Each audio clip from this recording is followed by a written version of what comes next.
मां कात्यायनी का रूप एक अलौकिक दृश्य है।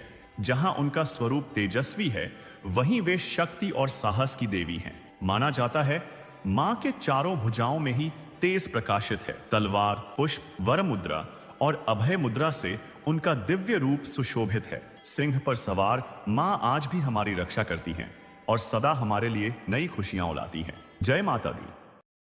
अब हम आपको कात्यायनी माता की कहानी बता। मान्यताओं के अनुसार महर्षि कात्यायन ने वर्षों तक तपस्या की थी और वे चाहते थे कि उनके घर बेटी का जन्म हो। उनकी तपस्या से प्रसन्न होकर देवी मां ने उनके घर में जन्म लिया।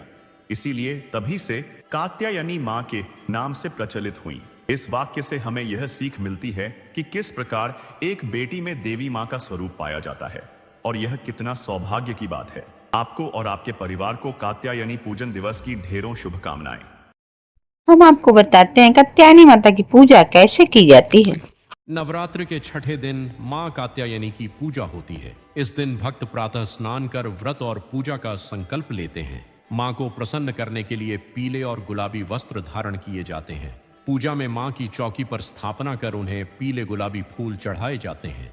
मां कात्यायनी को शहद अत्यंत प्रिय है, इसलिए शुद्ध घी, हलवा, फल, पान के साथ शहद भी अर्पित किया जाता है। हल्दी, चंदन और सिंदूर से मां का श्रृंगार होता है। ये सभी बातें आप भी मां कात्यायनी की पूजा के समय ध्यान रखें। जय माता दी।